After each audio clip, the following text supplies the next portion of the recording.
Hello friends, welcome to Chinese சமையல். இன்றைக்கி நம்ம மத்தி மீனை வச்சு நல்ல குழம்ப வத்த வச்சு ஒரு டேஸ்டான குழம்பு எப்படி பண்ணுறதுன்னு பார்க்கலாம். இந்த குழம்பு பண்ணுறதுக்கு நமக்கு ரொம்ப டைமும் எடுக்காது, 20 நிமிஷத்துக்குள்ளே பண்ணிடலாம். ரொம்ப இன்க்ரீடியன்ஸும் தேவையில்லை, நம்ம கம்மியான டைமில் ரொம்ப சுலபமாக பண்ணக்கூடிய ஒரு குழம்பு ரெசிபி. இதை எப்படி ஈஸியாக பண்ணுறதுன்னு இப்போ பார்க்கலாம். வீடியோக்குள்ளே போக முன்னாடி நம்ம சேனலை சப்ஸ்கிரைப் பண்ணி சப்போர்ட் பண்ண எல்லாருக்கும் நன்றி. சப்ஸ்கிரைப் பண்ணாதவங்க மறக்காமல் சப்ஸ்கிரைப் பண்ணிக்கோங்க. பக்கத்தில் இருக்க பெல் பட்டனையும் கிளிக் பண்ணிக்கோங்க. அப்போ தான் நான் அடுத்தடுத்து போடுற வீடியோஸ் நீங்கள் தவறாமல் பார்க்க முடியும். குழம்பு பண்ணுறதுக்காக நான் இன்றைக்கி 1/4 கிலோ மத்தி மீன் எடுத்திருக்கேன். அதை நல்லா க்ளீன் பண்ணி ரெடி பண்ணி வச்சுருக்கேன். மத்தி மீன் எப்படி க்ளீன் பண்ணுறதுன்னு நான் ஏற்கனவே வீடியோ போட்டிருக்கேன், தேவைப்படுறவங்க பார்த்துக்கோங்க.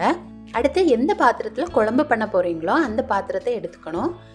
நான் மீன் குழம்பு எப்போவுமே மண் சட்டியில் தான் பண்ணுவேன். நீங்களும் மண் சட்டி இருந்தால் அதையே யூஸ் பண்ணிக்கோங்க, அது ரொம்ப டேஸ்ட்டாக இருக்கும்.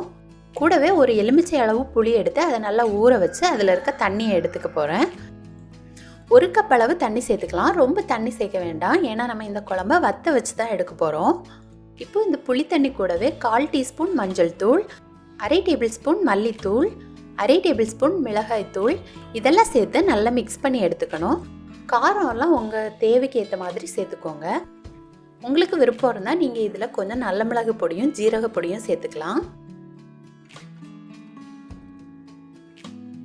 கூடவே இந்த குழம்புக்கு தேவையான அளவு உப்பு சேர்த்துக்கணும். அடுத்து நம்ம க்ளீன் பண்ணி வச்சுருக்க மத்தி மீனை இதில் சேர்த்துக்கலாம்.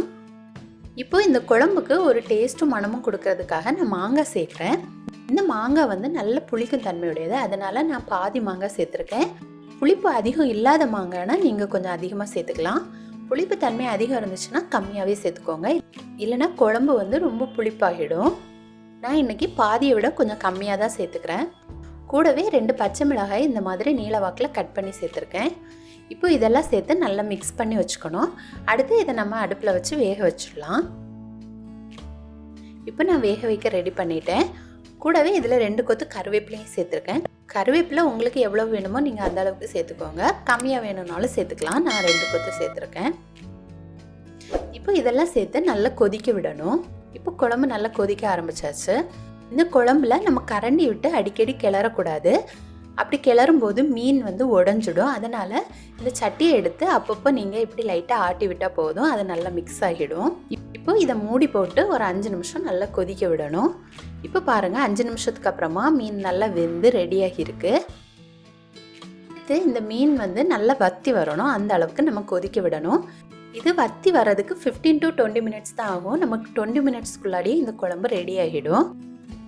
இப்போ பாருங்கள், தண்ணியெல்லாம் ரொம்ப கம்மியாகி ரெடி ஆகியாச்சு. இந்த டைமில் நம்ம எடுத்துடலாம். இது ஆறும்போது ஏன்னா இன்னுமே கொஞ்சம் திக்காகும், அதனால இந்த ஸ்டேஜில் எடுத்துடலாம். இப்போ பாருங்கள், மீன் குழம்பு எவ்வளோ அழகாக ரெடியாகி இருக்குன்னு.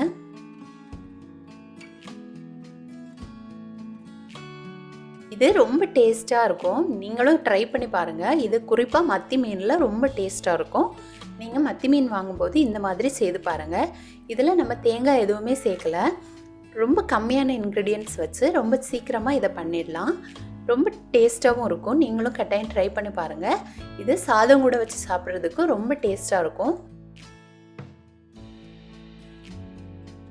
நீங்களும் மத்தி மீன் வாங்கும்போது இந்த மாதிரி செய்து பாருங்கள். செய்து பார்த்துட்டு எப்படி வந்துச்சுன்னு உங்களோட கமெண்ட்ஸை சொல்லுங்கள். இந்த வீடியோ உங்களுக்கு பிடிச்சிருந்தனா சைனீஸ் சமையலை மறக்காமல் சப்ஸ்கிரைப் பண்ணிக்கோங்க. தேங்க்யூ.